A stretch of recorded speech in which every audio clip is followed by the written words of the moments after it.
Punjabi national ਖਬਰਾਂ 'ਚ ਆਪ ਸਭ ਨੂੰ ਜੀ ਆਇਆਂ। ਮੈਂ ਹਾਂ ਸਵਲੀਨ ਕੌਰ ਜੱਸੜ ਤੇ ਹੁਣ ਪੇਸ਼ ਨੇ ਅੱਜ ਦੀਆਂ ਮੁੱਖ ਖਬਰਾਂ। ਸੁਮੇਧ ਸੈਣੀ ਦੀ ਗ੍ਰਿਫਤਾਰੀ ਦਾ ਖਤਰਾ ਟਲਿਆ, ਹਾਈ ਕੋਰਟ ਨੇ ਦਿੱਤੀ ਵੱਡੀ ਰਾਹਤ। ਕਾਂਗਰਸੀ ਆਗੂ ਨਵਜੋਤ ਸਿੰਘ ਸਿੱਧੂ ਕਿਸਾਨਾਂ ਨੂੰ ਸਮਰਥਨ ਦੇਣ ਲਈ ਸੜਕਾਂ ਤੇ ਉਤਰੇ। ਭਾਰਤ ਵਿੱਚ 24 ਘੰਟਿਆਂ 'ਚ 1 ਲੱਖ ਤੋਂ ਵੱਧ ਸਿਹਤਯਾਬ ਹੋਏ ਕਰੋਨਾ ਮਰੀਜ਼। ਕਰੋਨਾ ਵਾਇਰਸ ਦੀ ਸੱਚਾਈ ਛਿਪਾਉਣ ਤੇ WHO ਖਿਲਾਫ ਚੀਨ ਦਾ ਸਾਥ ਦੇਣ ਦੇ ਲੱਗੇ ਦੋਸ਼। ਤੇ ਹੁਣ ਖਬਰਾਂ ਦਾ ਵਿਸਥਾਰ। ਸਾਬਕਾ ਡੀਜੀਪੀ ਸੁਮੇਧ ਸੈਣੀ ਨੂੰ ਪੰਜਾਬ ਹਰਿਆਣਾ ਹਾਈ ਕੋਰਟ ਨੇ ਵੱਡੀ ਰਾਹਤ ਦਿੱਤੀ ਹੈ। ਅਦਾਲਤ ਨੇ ਸੈਣੀ ਨੂੰ ਸਾਰੇ ਮਾਮਲਿਆਂ ਵਿੱਚ ਬਲੈਂਕਟ ਬੇਲ ਦੇ ਦਿੱਤੀ ਹੈ। ਇਸ ਦੇ ਨਾਲ ਉਸ ਤੋਂ ਗ੍ਰਿਫਤਾਰੀ ਦਾ ਖਤਰਾ ਵੀ ਟਲ ਗਿਆ ਹੈ। ਸੈਣੀ ਖਿਲਾਫ ਕਈ ਮਾਮਲੇ ਹਨ ਜਿਸ ਕਰਕੇ ਉਸ ਨੂੰ ਗ੍ਰਿਫਤਾਰੀ ਦਾ ਡਰ ਸੀ। ਦਰਅਸਲ ਸੁਪਰੀਮ ਕੋਰਟ ਤੋਂ ਮੁਲਤਾਨੀ ਕੇਸ ਵਿੱਚ ਮਿਲੀ ਆਰਜ਼ੀ ਜ਼ਮਾਨਤ ਮਗਰੋਂ ਪੰਜਾਬ ਪੁਲਿਸ ਨੇ ਸੈਣੀ ਖਿਲਾਫ ਮੁੜ ਸ਼ਿਕੰਜਾ ਕੱਸਣਾ ਸ਼ੁਰੂ ਕਰ ਦਿੱਤਾ ਸੀ। ਮੋਹਾਲੀ ਪੁਲਿਸ ਨੇ ਸੇਵਾ ਮੁਕਤ IAS ਅਫਸਰ ਦੇ ਪੁੱਤਰ ਤੇ ਸਿਟਕੋ ਦੇ ਜੂਨੀਅਰ ਇੰਜੀਨੀਅਰ ਬਲਵੰਤ ਸਿੰਘ ਮੁਲਤਾਨੀ ਨੂੰ ਅਗਵਾ ਤੇ ਲਾਪਤਾ ਕਰਨ ਦੇ ਕੇਸ ਵਿੱਚ ਸੈਣੀ ਤਲਬ ਕੀਤਾ ਸੀ। ਸੈਣੀ ਨੂੰ ਨੋਟਿਸ ਜਾਰੀ ਕਰਕੇ ਮਟੌਰ ਥਾਣੇ ਵਿੱਚ ਸਿੱਟ ਸਾਹਮਣੇ ਪੇਸ਼ ਹੋਣ ਲਈ ਵੀ ਆਖਿਆ ਗਿਆ ਸੀ। ਦੱਸਣਯੋਗ ਹੈ ਕਿ ਸੈਣੀ ਖਿਲਾਫ 3 ਦਹਾਕੇ ਪਹਿਲਾਂ ਮੁਲਤਾਨੀ ਨੂੰ ਅਗਵਾ ਕਰਨ ਮਗਰੋਂ ਭੇਦਭਰੀ ਹਾਲਤ ਵਿੱਚ ਲਾਪਤਾ ਕਰਨ ਜਿਹੇ ਗੰਭੀਰ ਦੋਸ਼ਾਂ ਤਹਿਤ ਕੇਸ ਚੱਲ ਰਿਹਾ ਹੈ। ਇੰਨੀ ਦਿਨੀ ਜਿੱਥੇ ਪੂਰੇ ਵਿਸ਼ਵ ਵਿੱਚ ਕਰੋਨਾ ਦਾ ਬੋਲਬਾਲਾ ਹੈ, ਉੱਥੇ ਹੀ ਯਾਤਰੀਆਂ ਦੀ ਵੀ ਖੱਜਲ ਖੁਆਰੀ ਹੋ ਰਹੀ ਹੈ। ਇੱਕ ਪਾਸੇ ਤਾਂ ਮੁੱਖ ਮੰਤਰੀ ਪੰਜਾਬ ਕੈਪਟਨ ਅਮਰਿੰਦਰ ਸਿੰਘ ਰੋਜ਼ਾਨਾ ਲਾਈਵ ਹੋ ਕੇ ਲੋਕਾਂ ਨੂੰ ਕਰੋਨਾ ਟੈਸਟ ਸਰਕਾਰੀ ਹਸਪਤਾਲ ਤੋਂ ਕਰਵਾਉਣ ਦੀਆਂ ਦੁਹਾਈਆਂ ਦੇ ਰਹੇ ਨੇ, ਉੱਥੇ ਹੀ 에ਅਰਪੋਰਟ ਦੇ ਅਧਿਕਾਰੀ ਸਰਕਾਰੀ ਟੈਸਟਾਂ ਦੀਆਂ ਰਿਪੋਰਟਾਂ ਨੂੰ ਨਾ ਮੰਨ ਕੇ ਲੋਕਾਂ ਨੂੰ ਪ੍ਰਾਈਵੇਟ ਲੈਬਾਂ ਤੋਂ ਟੈਸਟ ਕਰਵਾਉਣ ਲਈ ਕਹਿ ਰਹੇ ਨੇ।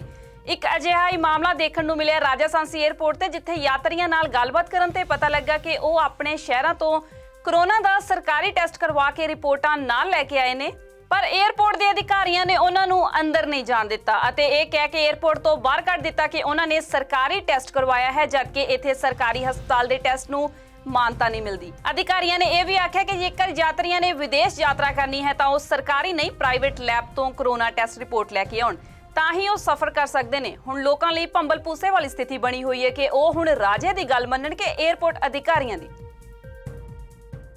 कहाँ जा रहे थे आज? हम दुबई जा रहे हैं। वो क्यों नहीं जाने दिया आपको?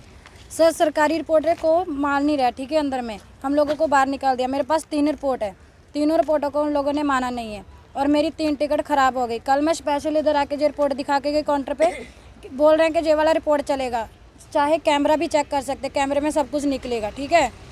तो अभी इन लोगों ने मना कर दिया। अभी किस लिए मना किया? आपने कहाँ से करवाया था रिपोर्ट? मेरा जो रिपोर्ट मेरा सिटी से ही हुआ है, सरकारी सिविल हॉस्पिटल का कौन रिपोर्ट सी है। सिटी आपकी? मोगा सिटी है मेरा। ਉਹ ਜੀ ਕੀ ਨਾਮ ਤੁਹਾਡਾ? ਜਗਤਾਰ ਸਿੰਘ ਅੱਜ ਤੁਸੀਂ ਵਿਦੇਸ਼ ਜਾ ਰਹੇ ਸੀ, ਕਿਹੜੀ ਜਗ੍ਹਾ ਜਾ ਰਹੇ ਦੁਬਈ ਜਾ ਰਿਹਾ ਸੀ ਤੇ ਕਿਉਂ ਨਹੀਂ ਜਾਣ ਦਿੱਤਾ ਗਿਆ ਤੁਹਾਨੂੰ? ਇਹਦੇ ਕਰਕੇ ਪਰਚੀ ਵਗੈਰਾ ਕਹਿੰਦੇ ਸਰਕਾਰੀ ਹੈ ਜੀ, ਇਹ ਨਹੀਂ ਚੱਲਦੀ। ਕਿ ਕਰੋਨਾ ਦਾ ਟੈਸਟ ਕਰਾਇਆ ਸੀ ਹਾਂ ਇਹ ਕਰੋਨਾ ਦਾ ਤੇ ਕੀ ਸਰਕਾਰੀ ਸੀ ਪ੍ਰਾਈਵੇਟ ਸੀ ਤੁਹਾਡਾ? ਸਰਕਾਰੀ ਤਾਂ ਹੈ ਤੇ ਇਹ- ਸਰਕਾਰੀ ਮੰਨਦੇ ਨੇ, ਕੀ ਕਹਿੰਦੇ? ਪ੍ਰਾਈਵੇਟ ਲਗਾਈ ਜਾਂਦੇ, ਕਹਿੰਦੇ ਨਹੀਂ ਇਹ ਨਹੀਂ ਚੱਲਦਾ ਜੀ। ਫਿਰ ਕਿੱਥੋਂ ਦਾ ਕਹਿੰਦੇ ਚੱਲਦਾ? ਕੋਈ ਦੱਸਿਆ ਹੋਣਾ ਤੁਹਾਨੂੰ? ਪ੍ਰਾਈਵੇਟ ਦੱਸਦੇ ਜੀ, ਆਪਣਾ ਇੱਥੇ ਤਾਂ ਦੱਸੀ ਜਾਂਦੇ ਜੀ। ਭਾਰਤ ਵਿੱਚ ਕਰੋਨਾ ਵਾਇਰਸ ਦੇ 83,347 ਨਵੇਂ ਕੇਸ ਸਾਹਮਣੇ ਆਉਣ ਤੋਂ ਬਾਅਦ ਪੀੜਤ ਲੋਕਾਂ ਦੀ ਕੁੱਲ ਗਿਣਤੀ 56,46,010 ਹੋ ਗਈ ਹੈ। ਕੇਂਦਰੀ ਸਿਹਤ ਵਿਭਾਗ ਵੱਲੋਂ ਜਾਰੀ ਕੀਤੇ ਅੰਕੜਿਆਂ ਮੁਤਾਬਕ ਬੀਤੇ 24 ਘੰਟਿਆਂ ਦੌਰਾਨ 1085 ਲੋਕਾਂ ਦੀ ਮੌਤ ਹੋ ਗਈ ਹੈ, ਜਿਸ ਨਾਲ ਕਰੋਨਾ ਕਾਰਨ ਹੁਣ ਤੱਕ ਮਰਨ ਵਾਲਿਆਂ ਦੀ ਗਿਣਤੀ 90,020 ਹੋ ਗਈ ਹੈ। ਰਾਹਤ ਦੀ ਗੱਲ ਇਹ ਹੈ ਕਿ ਭਾਰਤ ਵਿੱਚ ਇੱਕ ਦਿਨ ਵਿੱਚ ਕੋਵਿਡ-19 ਦੇ 1,14,68 ਮਰੀਜ਼ ਠੀਕ ਹੋਣ ਨਾਲ ਸਿਹਤਯਾਬ ਹੋਣ ਵਾਲੇ ਮਰੀਜ਼ਾਂ ਦੀ ਗਿਣਤੀ ਵੱਧ ਕੇ 45 ਲੱਖ ਦੇ ਕਰੀਬ ਹੋ ਗਈ ਹੈ। ਭਾਰਤ ਵਿੱਚ ਠੀਕ ਹੋਣ ਵਾਲਿਆਂ ਦੀ ਦਰ ਵੱਧ ਕੇ 80.86% ਹੋ ਗਈ ਹੈ। ਮਹਾਰਾਸ਼ਟਰ ਵਿੱਚ ਇੱਕ ਦਿਨ ਵਿੱਚ ਸਭ ਤੋਂ ਵੱਧ 32,000 ਮਰੀਜ਼ ਠੀਕ ਹੋਏ ਨੇ। ਕਰੋਨਾ ਦੇ ਮਰੀਜ਼ਾਂ ਦੇ ਠੀਕ ਹੋਣ ਦੀ ਦਰ ਪਿਛਲੇ 4 ਦਿਨਾਂ ਤੋਂ ਲਗਾਤਾਰ ਵਧ ਰਹੀ ਹੈ। ਜੇਕਰ ਝਾਤ ਮਾਰੀਏ ਸੂਬੇ ਪੰਜਾਬ ਵੱਲ ਤਾਂ ਪੰਜਾਬ ਵਿੱਚ 1498 ਨਵੇਂ ਮਰੀਜ਼ ਰਿਪੋਰਟ ਹੋਏ ਨੇ। ਕਰੋਨਾ ਕਾਰਨ ਪੰਜਾਬ ਵਿੱਚ ਹੁਣ ਤੱਕ 1,13,41 ਲੋਕ ਪੋਜ਼ਿਟਿਵ ਪਾਏ ਗਏ ਨੇ, ਜਿਨ੍ਹਾਂ ਵਿੱਚੋਂ 77,127 ਮਰੀਜ਼ ਠੀਕ ਹੋ ਚੁੱਕੇ ਨੇ। ਬਾਕੀ 21,288 ਮਰੀਜ਼ ਇਲਾਜ ਦੇ ਅਧੀਨ ਨੇ। ਸਭ ਤੋਂ ਵੱਧ 257 ਮਾਮਲੇ ਅੰਮ੍ਰਿਤਸਰ ਤੋਂ ਰਿਪੋਰਟ ਹੋਏ ਨੇ। ਚੌਂ ਪਾਸਿਆਂ ਤੋਂ ਆਲੋਚਨਾ ਮਗਰੋਂ ਸ਼੍ਰੋਮਣੀ ਅਕਾਲੀ ਦਲ ਵੀ ਖੁੱਲ੍ਹ ਕੇ ਕਿਸਾਨਾਂ ਨਾਲ ਡਟ ਗਿਆ ਹੈ। ਅਕਾਲੀ ਦਲ ਨੇ ਖੇਤੀਬਾੜੀ ਬਿੱਲਾਂ ਖਿਲਾਫ ਕਿਸਾਨਾਂ ਵੱਲੋਂ ਵਿੱਢੇ ਸੰਘਰਸ਼ ਤਹਿਤ ਪੰਜਾਬ ਵਿੱਚ 25 ਸਤੰਬਰ ਨੂੰ ਚੱਕਾ ਜਾਮ ਕਰਨ ਦਾ ਐਲਾਨ ਕੀਤਾ ਹੈ। ਅਕਾਲੀ ਦਲ ਇਸ ਸੰਘਰਸ਼ ਨੂੰ ਧਾਰਮਿਕ ਰੰਗਤ ਦੇਣ ਦੀ ਵੀ ਕੋਸ਼ਿਸ਼ ਕਰ ਰਿਹਾ ਹੈ। ਇਸ ਤਹਿਤ ਅਕਾਲੀ ਦਲ ਨੇ ਐਲਾਨ ਕੀਤਾ ਹੈ ਕਿ 1 ਅਕਤੂਬਰ ਨੂੰ ਤਿੰਨੇ ਤਖਤਾਂ ਤੋਂ ਮੋਹਾਲੀ ਤੱਕ ਕਿਸਾਨ ਮਾਰਚ ਕੱਢਿਆ ਜਾਵੇਗਾ ਅਤੇ ਸੂਬੇ ਦੇ ਰਾਜਪਾਲ ਨੂੰ ਰਾਸ਼ਟਰਪਤੀ ਦੇ ਨਾਮ ਮੰਗ ਪੱਤਰ ਵੀ ਦਿੱਤਾ ਜਾਵੇਗਾ। ਉਧਰ ਅਕਾਲੀ ਦਲ ਦੇ ਇਸ ਪੈਂਤੜੇ ਬਾਰੇ ਮੁੱਖ ਮੰਤਰੀ ਕੈਪਟਨ ਅਮਰਿੰਦਰ ਸਿੰਘ ਦਾ ਆਖਣਾ ਹੈ ਕਿ ਕੇਂਦਰ ਸਰਕਾਰ ਦੇ ਇਸ਼ਾਰੇ ਤੇ ਸ਼੍ਰੋਮਣੀ ਅਕਾਲੀ ਦਲ ਕਿਸਾਨੀ ਸੰਘਰਸ਼ ਨੂੰ ਸਾਬੋਤਾਜ ਕਰਨ ਲਈ 25 ਸਤੰਬਰ ਨੂੰ ਚੱਕਾ ਜਾਮ ਕਰ ਰਿਹਾ ਹੈ, ਜਦੋਂ ਕਿ ਕਿਸਾਨ ਧਿਰਾਂ ਵੱਲੋਂ ਪਹਿਲਾਂ ਹੀ 25 ਸਤੰਬਰ ਦੇ ਬੰਦ ਦਾ ਸੱਦਾ ਦਿੱਤਾ ਹੋਇਆ ਹੈ। ਮੁੱਖ ਮੰਤਰੀ ਨੇ ਅਕਾਲੀ ਆਗੂਆਂ ਨੂੰ ਆਖਿਆ ਕਿ ਉਹ ਦਿੱਲੀ ਜਾ ਕੇ ਉੱਥੇ ਭਾਜਪਾ ਆਗੂਆਂ ਦੇ ਘਰਾਂ ਅੱਗੇ ਚੱਕਾ ਜਾਮ ਕਿਉਂ ਨਹੀਂ ਕਰਦੇ, ਜਿਨ੍ਹਾਂ ਨੇ ਕਾਰਪੋਰੇਟ ਘਰਾਣਿਆਂ ਕੋਲ ਪੰਜਾਬ ਦੇ ਕਿਸਾਨਾਂ ਦੇ ਹਿੱਤ ਵੇਚ ਦਿੱਤੇ ਨੇ। ਮੁੱਖ ਮੰਤਰੀ ਨੇ ਚੁਣੌਤੀ ਦਿੱਤੀ ਹੈ ਕਿ ਜੇ ਅਕਾਲੀ ਦਲ ਕਿਸਾਨੀ ਪ੍ਰਤੀ ਫਿਕਰਮੰਦ ਹੈ ਤਾਂ ਉਹ ਕੇਂਦਰ ਸਰਕਾਰ ਨਾਲੋਂ ਆਪਣਾ ਨਾਤਾ ਤੋੜੇ। ਉਹਨਾਂ ਸੁਖਬੀਰ ਬਾਦਲ ਤੇ ਹਰਸਿਮਰਤ ਬਾਦਲ ਤੇ ਵਰਦਿਆਂ ਆਖਿਆ ਕਿ ਇਹ ਦੋਵੇਂ ਕਿਸਾਨਾਂ ਨਾਲ ਖੜਨ ਦਾ ਪਖੰਡ ਕਰ ਰਹੇ ਨੇ। ਕਾਂਗਰਸੀ ਆਗੂ ਨਵਜੋਤ ਸਿੱਧੂ ਖੇਤੀ ਬਿੱਲਾਂ ਖਿਲਾਫ ਅੰਮ੍ਰਿਤਸਰ ਵਿੱਚ ਸੜਕਾਂ ਤੇ ਉਤਰ ਆਏ ਨੇ। ਉਹਨਾਂ ਨੇ ਭੰਡਾਰੀ ਪੁਲ ਤੋਂ ਅੰਮ੍ਰਿਤਸਰ ਦੇ ਹਾਲ ਗੇਟ ਤੱਕ ਮਾਰਚ ਵਿੱਚ ਹਿੱਸਾ ਲਿਆ। ਸਿੱਧੂ ਨਾਲ ਸੈਂਕੜੇ ਸਮਰਥਕ ਵੀ ਨਜ਼ਰ ਆਏ। ਇਸ ਦੌਰਾਨ ਉਹਨਾਂ ਸਰਕਾਰ ਤੇ ਨਿਸ਼ਾਨਾ ਸਾਧਦਿਆਂ ਆਖਿਆ ਕਿ ਕਿਸਾਨ ਬਿੱਲ ਜਮਾਖੋਰੀ ਨੂੰ ਹੁਲਾਰਾ ਦੇਵੇਗਾ। ਕੀ ਸਰਕਾਰ ਰੋਟੀ ਨੂੰ ਜ਼ਰੂਰੀ ਚੀਜ਼ ਨਹੀਂ ਮੰਨਦੀ? ਦੱਸ ਦਈਏ ਕਿ ਪ੍ਰਦਰਸ਼ਨ ਵਿੱਚ ਸਿੱਧੂ ਟਰੈਕਟਰ ਤੇ ਸਵਾਰ ਹੋਏ ਨਜ਼ਰ ਆਏ। ਇਸ ਰੋਸ 'ਚ ਕਈ ਟਰੈਕਟਰਾਂ ਸਮੇਤ ਕਿਸਾਨਾਂ ਨੇ ਹਿੱਸਾ ਲਿਆ। ਉਹਨਾਂ ਦੇ ਹੱਥਾਂ ਵਿੱਚ ਤਖਤੀਆਂ ਸਨ ਤੇ ਕੁਝ ਨੇ ਤਾਂ ਕਾਲੇ ਝੰਡੇ ਵੀ ਫੜੇ ਹੋਏ ਸਨ। ਸਿੱਧੂ ਕਰੀਬ 1 ਸਾਲ ਬਾਅਦ ਮੈਦਾਨ ਵਿੱਚ ਦਾਖਲ ਹੋਏ ਨੇ। ਉਧਰ ਇਸ ਮੁੱਦੇ ਤੇ ਸਰਕਾਰ ਤੇ ਵਿਰੋਧੀ ਧਿਰ ਆਮੋ ਸਾਹਮਣੇ ਨੇ। ਸਰਕਾਰ ਦਾਅਵਾ ਕਰ ਰਹੀ ਹੈ ਕਿ ਇਹ ਕਾਨੂੰਨ ਕਿਸਾਨਾਂ ਦੇ ਜੀਵਨ ਵਿੱਚ ਤਬਦੀਲੀਆਂ ਲਿਆਏਗਾ। ਉਹਨਾਂ ਦੀ ਆਮਦਨੀ ਵਧੇਗੀ, ਕਿਸਾਨਾਂ ਨੂੰ ਕਿਤੇ ਵੀ ਆਪਣੀਆਂ ਫਸਲਾਂ ਵੇਚਣ ਦੀ ਆਜ਼ਾਦੀ ਮਿਲੇਗੀ। ਦੂਜੇ ਪਾਸੇ ਵਿਰੋਧੀ ਧਿਰ ਦਾ ਦਾਅਵਾ ਹੈ ਕਿ ਨਿੱਜੀ ਕੰਪਨੀਆਂ ਕਿਸਾਨਾਂ ਦਾ ਸ਼ੋਸ਼ਣ ਕਰਨਗੀਆਂ।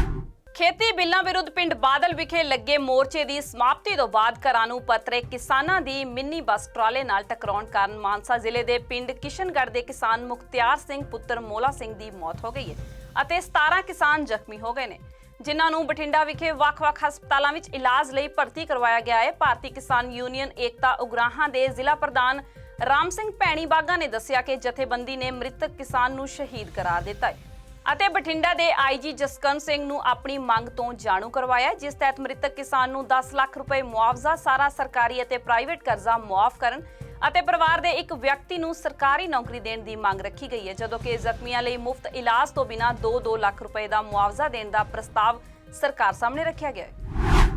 ਕਿਸਾਨੀ ਬਿੱਲਾਂ ਦਾ ਖੁੱਲ੍ਹ ਕੇ ਵਿਰੋਧ ਕਰਨ ਵਾਲੀ ਪੰਜਾਬ ਕਾਂਗਰਸ ਅਚਾਨਕ ਬੈਕਫੁੱਟ ਤੇ ਕਿਵੇਂ ਚਲੀ ਗਈ, ਇਸ ਬਾਰੇ ਸਵਾਲ ਉੱਠ ਰਹੇ ਨੇ। ਗੱਲ ਇਹ ਹੈ ਕਿ ਪੰਜਾਬ ਕਾਂਗਰਸ ਨੇ ਰਾਸ਼ਟਰਪਤੀ ਭਵਨ ਸਾਹਮਣੇ ਧਰਨੇ ਦਾ ਪ੍ਰੋਗਰਾਮ ਉਲੀਕਿਆ ਸੀ, ਪਰ ਇਸ ਨੂੰ ਅਚਾਨਕ ਰੱਦ ਕਰ ਦਿੱਤਾ ਗਿਆ। ਕਾਰਨ ਵੀ ਕੋਈ ਨਹੀਂ ਦੱਸਿਆ ਗਿਆ। ਹਾਲਾਂਕਿ ਇੰਨਾ ਜ਼ਰੂਰ ਆਖਿਆ ਗਿਆ ਕਿ ਨਵੇਂ ਪ੍ਰੋਗਰਾਮ ਦਾ ਐਲਾਨ ਜਲਦ ਹੀ ਕੀਤਾ ਜਾਵੇਗਾ, ਪਰ ਕਾਂਗਰਸੀ ਆਗੂ ਅਤੇ ਵਿਧਾਇਕ ਕਾਂਗਰਸ ਦੇ ਇਸ ਅਚਾਨਕ ਰੱਦ ਕੀਤੇ ਪ੍ਰੋਗਰਾਮ ਤੋਂ ਨਾਖੁਸ਼ ਹਨ। ਦੱਸ ਦਈਏ ਕਿ ਉਕਤ ਧਰਨੇ ਦੀ ਅਗਵਾਈ ਖੁਦ ਮੁੱਖ ਮੰਤਰੀ ਕੈਪਟਨ ਅਮਰਿੰਦਰ ਸਿੰਘ ਵੱਲੋਂ ਕੀਤੀ ਜਾਣੀ ਹੈ।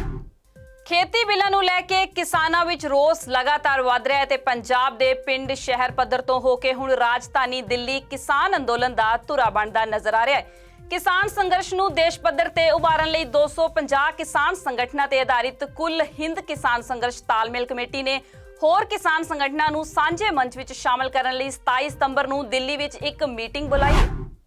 ਖੇਤੀ ਬਿੱਲਾਂ ਦੇ ਵਿਰੋਧ ਨੂੰ ਹੋਰ ਭਖਾਉਣ ਲਈ ਜਿੱਥੇ ਇੱਕ ਪਾਸੇ ਕਿਸਾਨਾਂ ਨੇ 25 ਸਤੰਬਰ ਨੂੰ ਪੰਜਾਬ ਬੰਦ ਦਾ ਸੱਦਾ ਦਿੱਤਾ ਹੋਇਆ ਹੈ, ਉੱਥੇ ਹੀ ਸ਼੍ਰੋਮਣੀ ਅਕਾਲੀ ਦਲ ਵੱਲੋਂ 25 ਨੂੰ ਪੰਜਾਬ ਭਰ ਵਿੱਚ ਚੱਕਾ ਜਾਮ ਕਰਨ ਦੇ ਕੀਤੇ ਗਏ ਐਲਾਨ ਤੋਂ ਕਿਸਾਨ ਹੋਰ ਜ਼ਿਆਦਾ ਔਖੇ ਹੋ ਗਏ ਨੇ। ਉਹਨਾਂ ਦਾ ਆਖਣਾ ਹੈ ਕਿ ਕਿਸਾਨਾਂ ਦੇ ਪਹਿਲਾਂ ਤੋਂ ਚੱਲ ਰਹੇ ਸੰਘਰਸ਼ ਦਾ ਸਮਰਥਨ ਕਰਨ ਦੀ ਬਜਾਏ ਅਕਾਲੀ ਦਲ ਆਪਣਾ ਵੱਖਰਾ ਪ੍ਰੋਗਰਾਮ ਲੈ ਕੇ ਆਇਆ ਹੈ, ਜੋ ਕਿ ਕਿਸਾਨੀ ਸੰਘਰਸ਼ ਨੂੰ ਤਾਰ-ਪੀੜੋ ਕਰਨ ਦੀ ਕੋਸ਼ਿਸ਼ ਹੈ। ਉਹਨਾਂ ਨੇ ਇਸ ਨੂੰ ਕਿਸਾਨੀ ਸੰਘਰਸ਼ ਵਿੱਚ ਪੰਬਲ ਭੂਸਾ ਪੈਦਾ ਕਰਨ ਅਤੇ ਢਾਹ ਲਾਉਣ ਵਾਲੀ ਕਾਰਵਾਈ ਦੱਸਿਆ ਹੈ। ਭਾਰਤ ਚੀਨ ਦੇ ਕੋਰ ਕਮਾਂਡਰਾਂ ਦੀ 2 ਦਿਨ ਚੱਲੀ ਗੱਲਬਾਤ ਤੋਂ ਕਿਤੇ ਨਾ ਕਿਤੇ ਜਾਪਦਾ ਹੈ ਕਿ ਲੱਦਾਖ ਵਿੱਚ ਤਣਾਅ ਘੱਟ ਹੋਵੇਗਾ। 6ਵੇਂ ਦੌਰ ਦੀ ਗੱਲਬਾਤ ਦੌਰਾਨ LAC ਤੇ ਨੋ ਐਕਸ਼ਨ ਐਗਰੀਮੈਂਟ ਹੋ ਗਿਆ। ਦੋਵਾਂ ਦੇਸ਼ਾਂ ਵੱਲੋਂ ਜਾਰੀ ਕੀਤੇ ਸਾਂਝੇ ਬਿਆਨ ਵਿੱਚ ਆਖਿਆ ਗਿਆ ਕਿ ਦੋਵੇਂ ਦੇਸ਼ ਸਰਹੱਦ ਤੇ ਫੌਜ ਦੀ ਨਫਰੀ ਨਹੀਂ ਵਧਾਉਣਗੇ। ਇਸ ਦੇ ਨਾਲ ਹੀ ਇੱਕ ਪਾਸੜ ਕਾਰਵਾਈ ਨਾ ਕਰਨ ਦੀ ਵੀ ਸਹਿਮਤੀ ਬਣੀ ਹੈ ਅਤੇ ਹੁਣ ਅੱਗੇ 7ਵੇਂ ਦੌਰ ਦੀ ਗੱਲਬਾਤ ਵੀ ਜਲਦ ਕਰਨ ਲਈ ਦੋਵੇਂ ਸਹਿਮਤ ਹੋ ਗਏ ਨੇ। ਉਧਰ ਸੰਯੁਕਤ ਰਾਸ਼ਟਰ ਮਹਾਸਭਾ ਨੂੰ ਸੰਬੋਧਨ ਕਰਦਿਆਂ ਚੀਨ ਦੇ ਰਾਸ਼ਟਰਪਤੀ ਸ਼ੀ ਜਿਨਪਿੰਗ ਨੇ ਆਖਿਆ ਕਿ ਚੀਨ ਕਿਸੇ ਵੀ ਦੇਸ਼ ਨਾਲ ਠੰਡੀ ਜਾਂ ਗਰਮ ਜੰਗ ਲੜਨ ਦਾ ਇਛੁਕ ਨਹੀਂ ਹੈ। ਜਦੋਂ ਪੰਜਾਬੀ ਬੋਲੀ ਨੂੰ ਪਿਆਰ ਕਰਨ ਵਾਲੇ ਕਾਫੀ ਦਿਨਾਂ ਤੋਂ ਇਸ ਦੇ ਵਿਰੁੱਧ ਆਵਾਜ਼ ਉਠਾ ਰਹੇ ਸਨ ਕਿ ਪੰਜਾਬੀ ਮਾਂ ਬੋਲੀ ਨਾਲ ਸਰਾਸਰ ਧੱਕਾ ਹੈ, ਕਿਉਂਕਿ ਜੰਮੂ ਕਸ਼ਮੀਰ ਵਿੱਚ ਜ਼ਿਆਦਾਤਰ ਲੋਕ ਪੰਜਾਬੀ ਬੋਲਦੇ ਨੇ, ਪਰ ਸਰਕਾਰ ਨੇ ਇਹਨਾਂ ਦੀ ਇੱਕ ਨਾ ਮੰਨੀ ਤੇ ਆਪਣੇ ਫੈਸਲੇ ਤੇ ਕਾਇਮ ਰਹਿੰਦਿਆਂ ਲੋਕ ਸਭਾ ਵਿੱਚ ਬਿੱਲ ਪਾਸ ਕਰ ਦਿੱਤਾ ਹੈ। ਕਿਸਾਨਾਂ ਦੇ ਜ਼ੋਰਦਾਰ ਰੋਹ ਦਾ ਸਾਹਮਣਾ ਕਰ ਰਹੀ ਕੇਂਦਰ ਸਰਕਾਰ ਦੇ ਕੰਨਾਂ ਤੇ ਅਜੇ ਤੱਕ ਜੂ ਨਹੀਂ ਸਰਕੀ ਤੇ ਹੁਣ ਉਸਨੇ ਮਜ਼ਦੂਰਾਂ ਲਈ ਮਾਰੂ ਸਮਝਿਆ ਜਾਂਦਾ ਸ਼੍ਰਮ ਸੁਧਾਰ ਬਿੱਲ ਲੋਕ ਸਭਾ ਵਿੱਚ ਪਾਸ ਕਰਵਾ ਲਿਆ। ਇਸ ਵਿੱਚ ਮਰਦ ਤੇ ਔਰਤਾਂ ਦੀ ਤਨਖਾਹ ਦਰ ਬੇਸ਼ੱਕ ਇੱਕੋ ਜਿਹੀ ਕਰਨ ਦੀ ਗੱਲ ਆਖੀ ਗਈ ਹੈ, ਪਰ ਇਸ ਨੂੰ ਮਜ਼ਦੂਰਾਂ ਨੂੰ ਆਪਣੀ ਆਵਾਜ਼ ਉਠਾਉਣ ਤੋਂ ਵਾਂਝਾ ਕਰਨ ਵਾਲਾ ਆਖਿਆ ਜਾ ਰਿਹਾ ਹੈ, ਕਿਉਂਕਿ ਆਪਣੀਆਂ ਮੰਗਾਂ ਨੂੰ ਲੈ ਕੇ ਮਜ਼ਦੂਰ ਜੇਕਰ ਹੁਣ ਹੜਤਾਲ ਕਰਨੀ ਚਾਹਣਗੇ ਤਾਂ ਉਹਨਾਂ ਨੂੰ 14 ਦਿਨ ਦਾ ਨੋਟਿਸ ਦੇਣਾ ਪਵੇਗਾ ਅਜਿਹੇ ਵਿੱਚ ਛੋਟੀਆਂ ਕੰਪਨੀਆਂ ਦੇ ਮਾਲਕਾਂ ਨੂੰ ਮਜ਼ਦੂਰਾਂ ਦੇ ਸ਼ੋਸ਼ਣ ਦੀ ਇੱਕ ਤਰ੍ਹਾਂ ਨਾਲ ਖੁੱਲ੍ਹ ਦਿੱਤੀ ਗਈ ਜਾਪਦੀ ਹੈ। ਖੇਤੀ ਬਿੱਲਾਂ ਨੂੰ ਵਾਪਸ ਲੈਣ ਅਤੇ ਮੁਅੱਤਲ ਕੀਤੇ ਸੰਸਦ ਮੈਂਬਰਾਂ ਨੂੰ ਵਾਪਸ ਬਹਾਲ ਕਰਨ ਵਰਗੀਆਂ ਮੰਗਾਂ ਨੂੰ ਲੈ ਕੇ ਵਿਰੋਧੀ ਧਿਰ ਵੱਲੋਂ ਸਮੁੱਚੇ ਇਜਲਾਸ ਦਾ ਬਾਈਕਾਟ ਕਰਨਾ ਸਰਕਾਰ ਲਈ ਆਪਣੀ ਮਨਮਰਜ਼ੀ ਹੋਰ ਖੁੱਲ੍ਹ ਕੇ ਕਰਨ ਲਈ ਰਾਹ ਪੱਧਰਾ ਕਰ ਗਿਆ ਅਤੇ ਇਸੇ ਤਹਿਤ ਸਰਕਾਰ ਨੇ ਇੱਕੋ ਦਿਨ ਫਟਾਫਟ 7 ਬਿੱਲ ਪਾਸ ਕਰਵਾ ਲਏ। 4 ਬਿੱਲ ਰਾਜ ਸਭਾ ਵਿੱਚ ਅਤੇ 2 ਬਿੱਲ ਲੋਕ ਸਭਾ ਵਿੱਚ ਪਾਸ ਕਰਵਾਉਣ ਵਿੱਚ ਸਰਕਾਰ ਸਫਲ ਹੋ ਗਈ। ਜਦੋਂ ਤੋਂ ਕੋਰੋਨਾ ਵਾਇਰਸ ਨੇ ਪੂਰੀ ਦੁਨੀਆ ਵਿੱਚ ਪੈਰ ਪਸਾਰੇ ਨੇ, ਉਦੋਂ ਤੋਂ ਹੀ ਇਸ ਦੀ ਉਤਪਤੀ ਨੂੰ ਲੈ ਕੇ ਸਵਾਲ ਉੱਠਦੇ ਆ ਰਹੇ ਨੇ। ਚੀਨ ਦੀ ਵਾਇਰੋਲੋਜਿਸਟ ਡਾਕਟਰ ਲੀ ਮੇਂਗਯੋਨ ਨੇ ਸ਼ਰੇਆਮ ਦੋਸ਼ ਲਾਏ ਸਨ ਕਿ ਕੋਰੋਨਾ ਵਾਇਰਸ ਕੁਦਰਤੀ ਨਹੀਂ ਹੈ, ਸਗੋਂ ਚੀਨ ਦੇ ਵੁਹਾਨ ਸ਼ਹਿਰ ਵਿੱਚ ਇੱਕ ਲੈਬ ਵਿੱਚ ਤਿਆਰ ਕੀਤਾ ਗਿਆ ਸੀ। ਹੁਣ ਉਸਨੇ ਇੱਕ ਹੋਰ ਸਨਸਨੀਖੇਜ਼ ਖੁਲਾਸਾ ਕੀਤਾ ਹੈ ਕਿ ਕੋਰੋਨਾ ਵਾਇਰਸ ਦੀ ਸੱਚਾਈ ਤੇ ਪਰਦਾ ਪਾਉਣ ਵਿੱਚ ਚੀਨ ਦੇ ਨਾਲ-ਨਾਲ WHO ਵੀ ਪੂਰੀ ਤਰ੍ਹਾਂ ਭਾਈਵਾਲ ਹੈ। ਭਾਵ ਕਿ ਚੀਨ ਦੇ ਨਾਲ WHO ਨੇ ਵੀ ਇਸ ਗੱਲ ਨੂੰ ਲੁਕਾਉਣ 'ਚ ਚੀਨ ਦਾ ਸਾਥ ਦਿੱਤਾ ਸੀ। ਅਮਰੀਕਾ ਅਤੇ ਚੀਨ ਵਿਚਾਲੇ ਚੱਲ ਰਹੇ ਤਣਾਅ ਦੀ ਗੂੰਜ ਸੰਯੁਕਤ ਰਾਸ਼ਟਰ ਤੱਕ ਅੱਪੜ ਗਈ ਹੈ। UN ਦੀ 75ਵੇਂ ਵਰ੍ਹੇਗੰਢ ਤੇ ਚੀਨੀ ਰਾਸ਼ਟਰਪਤੀ ਸ਼ੀ ਜਿਨਪਿੰਗ ਅਤੇ ਅਮਰੀਕੀ ਰਾਸ਼ਟਰਪਤੀ ਡੋਨਾਲਡ ਟਰੰਪ ਇੱਕ ਦੂਜੇ ਤੇ ਸ਼ਬਦੀ ਹਮਲਾ ਕਰਦੇ ਨਜ਼ਰ ਆਏ। ਚੀਨੀ ਰਾਸ਼ਟਰਪਤੀ ਸ਼ੀ ਜਿਨਪਿੰਗ ਨੇ ਕਰੋਨਾ ਤੇ ਗੱਲ ਕਰਦਿਆਂ ਆਖਿਆ ਕਿ ਕੋਵਿਡ-19 ਸਾਨੂੰ ਯਾਦ ਦਿਵਾਉਂਦਾ ਹੈ ਕਿ ਆਰਥਿਕ ਗਲੋਬਲਾਈਜੇਸ਼ਨ ਇੱਕ ਨਿਰਵਿਵਾਦ ਅਤੇ ਇਤਿਹਾਸਕ ਪ੍ਰਵਿਰਤੀ ਹੈ। ਸ਼ਤਰਮੁਰਗ ਦੀ ਤਰ੍ਹਾਂ ਰੇਤ ਵਿੱਚ ਸਿਰ ਘਸਾਉਣਾ ਜਾਂ ਬਦਲਾਅ ਦੇ ਪੁਰਾਣੇ ਤਰੀਕੇ ਇਤਿਹਾਸ ਦੀ ਪ੍ਰਵਿਰਤੀ ਦੇ ਖਿਲਾਫ ਜਾਂਦੇ ਨੇ। ਸਾਨੂੰ ਸਾਫ਼ ਪਤਾ ਹੋਣਾ ਚਾਹੀਦਾ ਹੈ ਕਿ ਦੁਨੀਆ ਕਦੇ ਵੀ ਅਲਗਾਵ 'ਚ ਨਹੀਂ ਪਰਤੇਗੀ ਅਤੇ ਕੋਈ ਵੀ ਦੇਸ਼ਾਂ ਦੇ ਵਿੱਚ ਸਬੰਧਾਂ ਨੂੰ ਨਹੀਂ ਬਦਲ ਸਕਦਾ। ਇਸ ਤੇ ਪਲਟਵਾਰ ਕਰਦਿਆਂ ਅਮਰੀਕੀ ਰਾਸ਼ਟਰਪਤੀ ਨੇ ਕੋਰੋਨਾ ਵਾਇਰਸ ਨੂੰ ਚੀਨੀ ਵਾਇਰਸ ਆਖਿਆ। ਉਹਨਾਂ ਆਖਿਆ ਕਿ ਇਸ ਅਦਿੱਖ ਦੁਸ਼ਮਣ ਚੀਨੀ ਵਾਇਰਸ ਨੇ 188 ਦੇਸ਼ਾਂ 'ਚ ਜ਼ਬਰਦਸਤ ਜੰਗ ਛੇੜ ਦਿੱਤੀ ਹੈ ਅਤੇ ਅਣਗਿਣਤ ਜ਼ਿੰਦਗੀਆਂ ਖਤਮ ਕਰ ਦਿੱਤੀਆਂ ਨੇ। ਟਰੰਪ ਇੱਥੇ ਹੀ ਨਹੀਂ ਰੁਕੇ, ਉਹਨਾਂ ਨੇ ਚੀਨ ਨੂੰ ਕੋਰੋਨਾ ਵਾਇਰਸ ਦੁਨੀਆ ਵਿੱਚ ਫੈਲਾਉਣ ਲਈ ਜ਼ਿੰਮੇਵਾਰ ਵੀ ਠਹਿਰਾਇਆ। ਟਰੰਪ ਨੇ ਇਹ ਵੀ ਆਖਿਆ ਕਿ ਉਹਨਾਂ ਜਦੋਂ ਅਮਰੀਕਾ 'ਚ ਟਰੈਵਲ ਬੈਨ ਕੀਤਾ ਸੀ ਤਾਂ ਚੀਨ ਨੇ ਉਹਨਾਂ ਦੀ ਨਿੰਦਾ ਕੀਤੀ ਸੀ, ਜਦਕਿ ਉਹਨਾਂ ਨੇ ਆਪਣੇ ਲੋਕਾਂ ਨੂੰ ਘਰਾਂ 'ਚ ਕੈਦ ਕਰ ਲਿਆ ਸੀ। ਇਸ ਦੇ ਨਾਲ ਹੀ ਖਬਰਾਂ ਦਾ ਇਹ ਬੁਲੇਟਿਨ ਖਤਮ ਹੁੰਦਾ ਹੈ। ਮੈਨੂੰ ਸਵਲੀਨ ਕੌਰ ਜੱਸੜ ਨੂੰ ਦਿਓ ਆਗਿਆ। ਧੰਨਵਾਦ।